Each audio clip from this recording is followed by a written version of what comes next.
2.5 साल पहले जब यूपी में बहुत बड़ा मैंडेट आप लोगों को मिला, उस वक्त जब मुख्यमंत्री का चयन होने की बात आई तो आपका नाम मीडिया वगैरह में कहीं था नहीं। इनफैक्ट एक केंद्रीय मंत्री का नाम बहुत ज़्यादा था, आपके कुछ कैबिनेट कॉलीग्स का नाम था, और सडनली एक दिन शाम को पता चला कि आप स्पेशल फ्लाइट से दिल्ली गए और दूसरे दिन आपका नाम घोषित कर दिया। उस दिन क्या हुआ?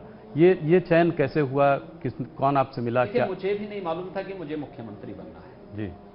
मैं उस लाइन में कहीं था भी नहीं, न मैं उस प्रतिस्पर्धा में कहीं अपने को रख रहा था। हाँ, चुनाव कैंपेन में मैं पूरे प्रदेश के अंदर गया था, जहां भी पार्टी ने लगाया था मैं वहां उस कार्यक्रम के साथ जुड़ा था। मुझे चुनाव के दौरान, उस समय विदेश मंत्री श्रीमती सुषमा स्वराज जी थी, तो उन्होंने चुनाव के दौरान मुझे फरवरी अंत में फ़ोन किया, लगभग 25-26 फरवरी के आसपास फ़ोन किया था उन्होंने। Yogi ji, port of Louis में एक डेलीगेशन, पार्लियामेंट्री डेलीगेशन जा रहा है, आप उसमें चले जाइए। तो मैंने कहा, देखिए मेरी बहुत रुचि नहीं है, मैं चुनाव में लगा हूं और 6 मार्च तक चुनाव चल रहे हैं, 6 मार्च तक तो मुझे समय नहीं। उन्होंने कहा, नहीं 6 मार्च के बाद जाना है, आप अपनी सहमति दे देंगे तो हम आपको देना चाहते हैं और आप उसको लीड करिए। मैंने कहा 6 मार्च के बाद मैं खाली हो जाऊंगा, उसके बाद जा सकता हूं। तो चुनाव का काफी हम लोगों का बड़ा वो था, तो व्यक्ति भी ये चाहता था कि भाई चलो चुनाव के उससे हट करके अब बाहर चले जाएंगे।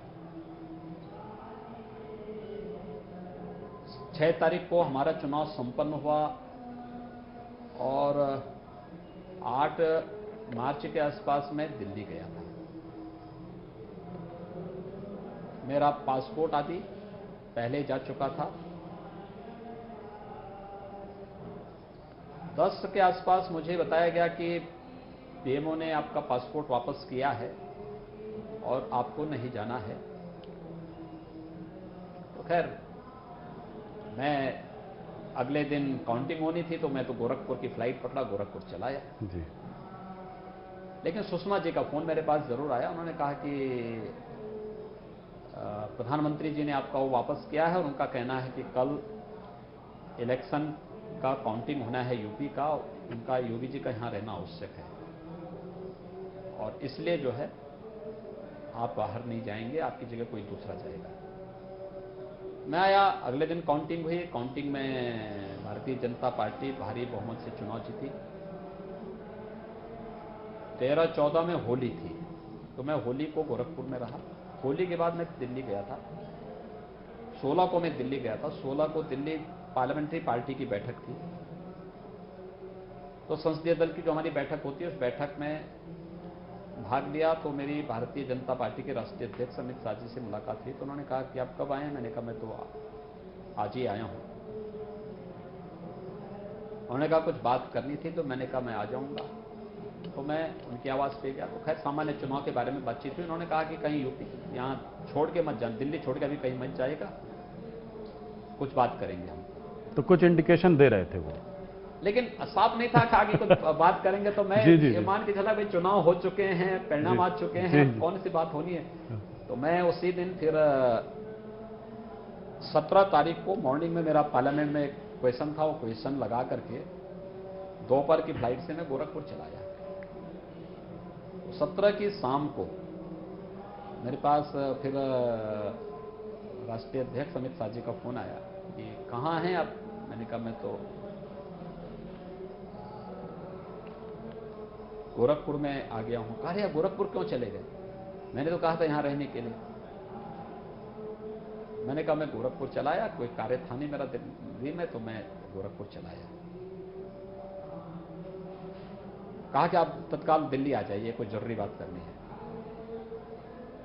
तो मैंने अच्छा, शाम के 6 बज रहे थे तब तक। तो मैंने कहा इस समय तो कोई ट्रेन भी नहीं है और प्लेन भी नहीं है, मैं यहां से अगर लखनऊ भी जाऊंगा तब तक अंतिम फ्लाइट लखनऊ की भी निकल चुकी होगी। तो मैंने कहा अच्छा ठीक है, कुछ मत करना है, काम करिए, कल मैं सुबह एक चार्टर्ड प्लेन भेज रहा हूं, उसी से दिल्ली चले आना और किसी को बताइएगा मत। तो मैं अगले दिन फिर उसी फ्लाइट से दिल्ली गया। दिल्ली में लगभग 11 बजे के आसपास मैं पहुंचा था।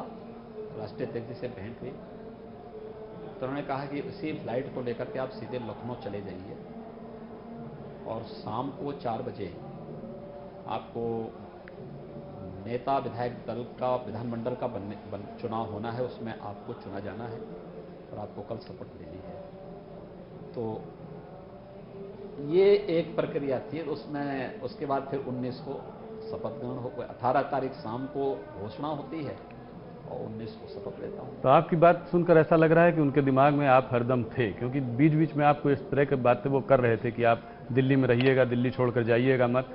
तो अमित शाह जी के दिमाग में बात जरूर थी कि कहीं ना कहीं आपको ही यहाँ का मुख्यमंत्री बनाना है। हाँ, आदरणीय प्रधानमंत्री जी और राष्ट्रीय अध्यक्ष जी ने वो सोच करके ये चयन किया होगा। जी।